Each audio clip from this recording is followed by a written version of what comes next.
சற்று முன் கிடைக்கப்பெற்ற மிக மிக முக்கியமான செய்தி ஒன்று வெளியாகி உள்ளது. மீண்டும் அண்ணாமலை தமிழக பாஜக தலைவராக நியமனம் செய்யப்பட உள்ளார் என்ற தகவல்தான் தற்பொழுது கிடைக்கப்பெற்றுள்ளது. இரவோடு இரவாக டெல்லிக்கு சென்றுள்ளார் அண்ணாமலை அவர்கள். பாஜகவின் தொண்டர்கள் தமிழகத்தை பொறுத்தளவிற்கு அண்ணாமலை அவர்களுக்கு மீண்டும் ஒரே ஒரு வாய்ப்பை கொடுங்கள், ஒட்டுமொத்த திமுகவையும் அழித்து விடுவார் என்று அண்ணாமலை அவர்களுக்கு ஆதரவாக பல பாஜகவின் தொண்டர்கள், குறிப்பாக இளைஞர்கள் பாஜகவின் தலைமையிடத்திற்கு கடிதங்களை அனுப்பியுள்ளனர்.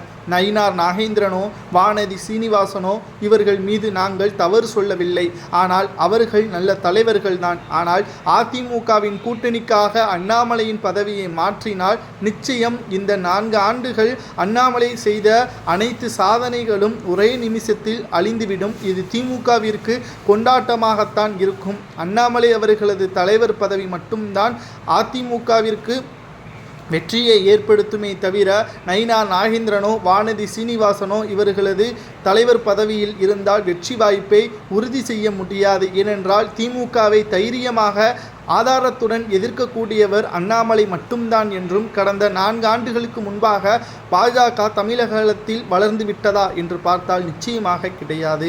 ஆனால் அனைத்திந்திய அண்ணா திராவிட முன்னேற்ற கழகமே தற்பொழுது நேரடியாக வந்து பாஜகவிடம் கூட்டணி வைப்பதற்கு பேசுகிறது என்றால் அதற்கு அண்ணாமலை அவர்கள் செய்த அனைத்து சாதனைகள் தான் என்றும் சமூக வலைதளங்களில் வைரலாக நம்மால் பார்க்க முடிகிறது.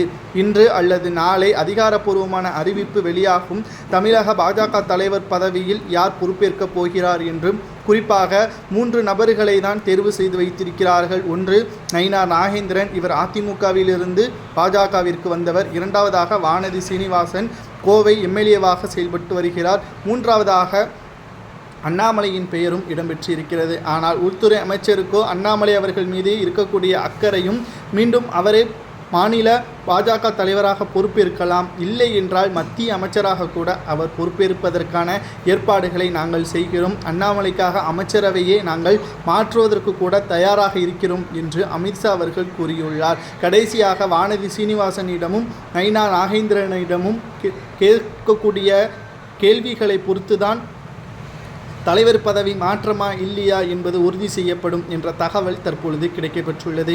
இவர்கள் இருவருமே விட்டு கொடுத்து அண்ணாமலை தமிழக பாஜக தலைவராக நீடிக்கட்டும் என்று கூறிவிட்டால் அவரே நீடிப்பார், இல்லை என்றால் மத்திய அமைச்சராக அண்ணாமலை பொறுப்பேற்பார். உங்களது கருத்துக்களை கூறுங்கள். அண்ணாமலை தமிழக பாஜக தலைவராக நீடிக்கலாமா அல்லது மத்திய அமைச்சராக செயல்படலாமா என்பதை உங்களது கருத்துக்களை கமெண்ட் வாயிலாக கூறுங்கள்.